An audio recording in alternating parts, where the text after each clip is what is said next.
Olá, alunos!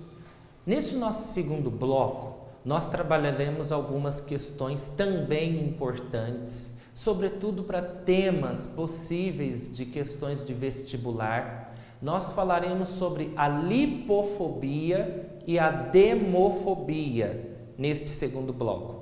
Então, apresento para vocês minuciosamente o que vem a ser, então, essa lipofobia e demofobia. Demofobia é um termo que vem demo do povo, multidão, fobia, aversão. Portanto,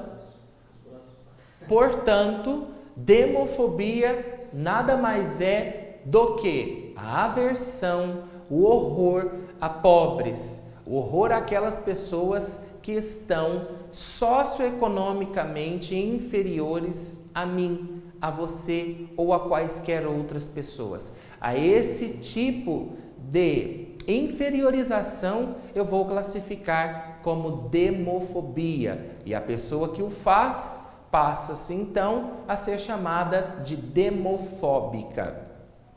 Vamos pensar a seguinte situação.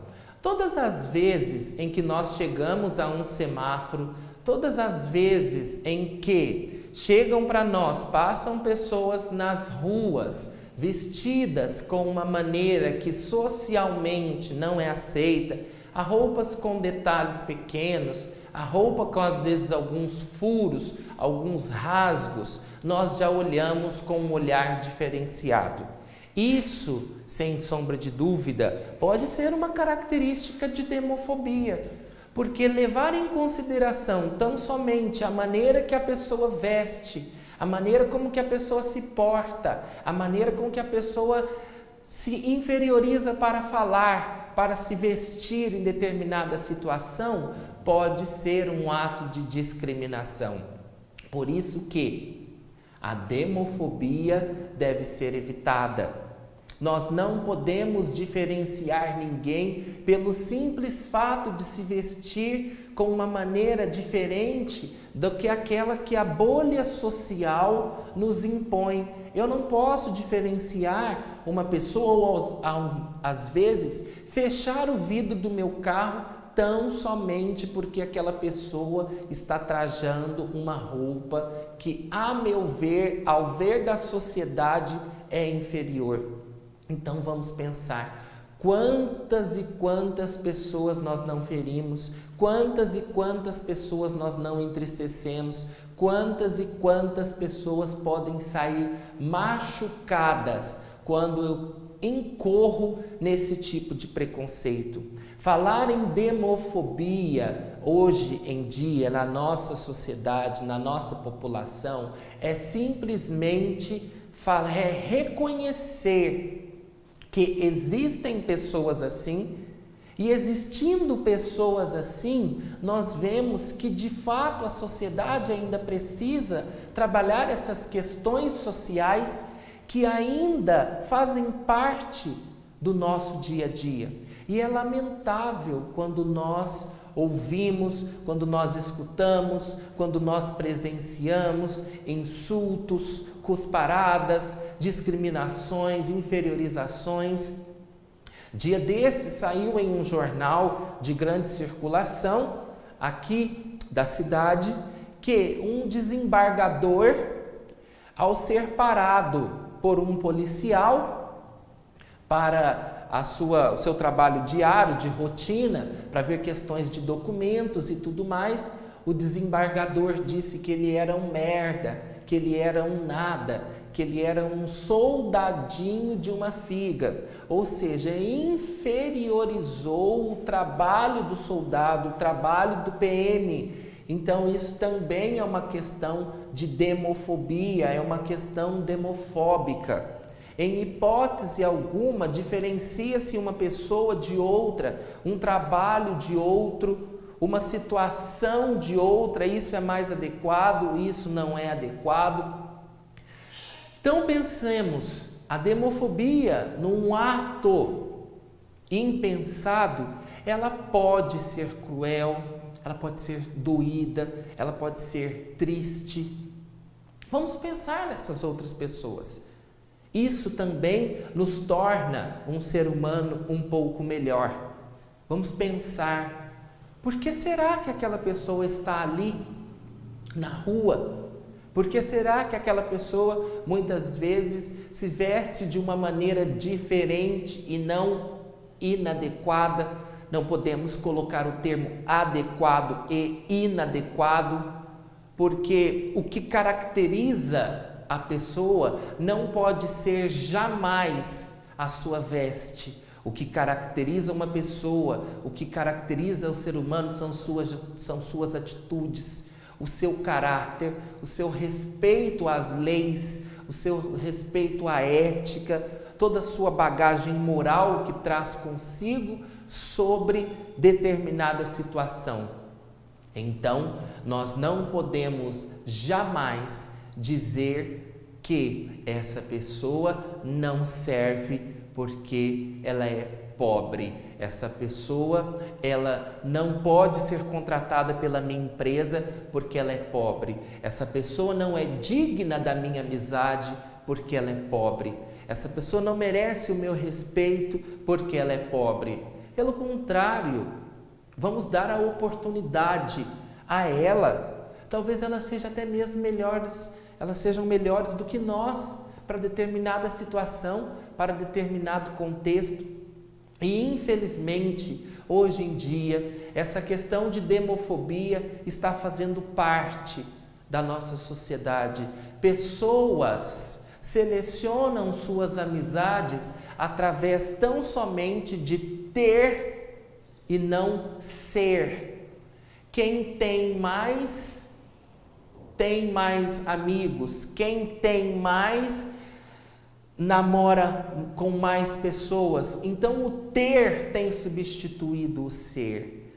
E se você não tem, se você é pobre, você não se enquadra naquela bolha social que a sociedade forma a cada vez que ela impõe uma ditadura sobre alguma coisa. A ditadura da vez que nós estamos falando é a ditadura social, é a ditadura socioeconômica. Você precisa valer, você precisa ter para mim, para que eu o considere, para que eu o ascenda, para que eu o veja como um outro ser humano. Em vez de ter, nós precisamos trocar o verbo por ser. O que você é? Pessoa inteligente, pessoa de caráter, uma pessoa que merece todo o nosso respeito pelo aquilo que ela é e não por aquilo que ela tem. E infelizmente, hoje em dia, como dizia na realidade Zygmunt Bauman, os valores da nossa sociedade estão se tornando cada vez mais líquidos. Eu simplesmente vou diferenciar uma pessoa pelo simples fato dela não ter um poder aquisitivo igual ao meu. Eu não me sento ao lado da pessoa, eu não pego na mão da pessoa porque ela é pobre. Então pensemos nisso. Não deixemos com que a nossa sociedade, os nossos valores sejam quebrados, que os nossos valores éticos, os nossos valores morais sejam quebrados. Vamos considerar o outro, vamos valorizar o outro por aquilo que ele é e não por aquilo que ele tem. Muitas vezes, o ter não é melhor do que o ser. O ser vai te capacitar, o ser vai te possibilitar várias e várias oportunidades de mostrar para a sociedade quem você é. O ter não vai te mostrar. O ter ele vai te condicionar ali naquele momento. Você está ali porque você tem. Você tem grandes amigos neste momento porque você tem dinheiro. Você é bem aceito na festa de amigos porque você tem condições de estar ali. Não estou dizendo que é errado ter um poder aquisitivo um pouco maior, em hipótese alguma, não é essa a intenção para o momento. Mas o ser nos qualifica, o ser nos edifica a cada vez mais para que nós sejamos seres humanos mais completos, mais respeitáveis, mais dignos de termos, sem sombra de dúvida, projeções para um caminho, para uma vida, para um norte existencial muito maior. Pensemos nisso. Para o vestibular, quando falarmos de demofobia, quando nós nos retratarmos de demofobia, que é esse horror à pobreza, nós temos que pensar como que nós vamos abordar essas questões, essa mazela no vestibular, em uma redação. Então vamos buscar para compor a nossa dissertação livros da literatura. Eu posso trazer aí que mostra essa questão de pobreza, mas uma pobreza intensa e que a pessoa não desiste por ser pobre, a pessoa vai batalhando, ainda que pobre. Nós temos um livro gloriosíssimo de João Cabral de Melo Neto, Morte e Vida Severina, essa constância de morte e vida, essa antítese representativa que João Cabral de Melo Neto fez com uma visibilidade muito grande, com um trabalho de palavras magnífico, que pode ser retratado na sua dissertação também. Então, há um compêndio muito grande. Nós podemos falar em relação a isso ainda, em demofobia, nós podemos citar Bauman, Zygmunt Bauman, no seu livro Modernidade Líquida. Ele vem falar para nós como tem se tornado líquida todas as nossas relações interpessoais.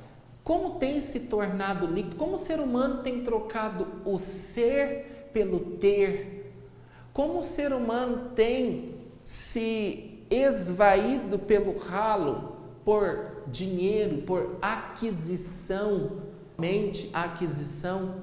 Então pensemos de uma maneira justa, de uma maneira eficaz, de uma maneira bem mais respeitável.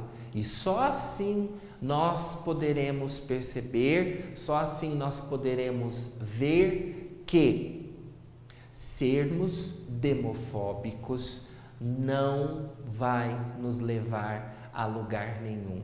Em vez de ter demofobia, seja empático. Tenha empatia a seu lado. Coloque-se no lugar daquela outra pessoa que outrora foi ridicularizada. E lembrem-se, sempre, qualquer que seja o preconceito, preconceito entristece, preconceito diminui, preconceito inferioriza e preconceito, acima de tudo, ele mata. Muito obrigado.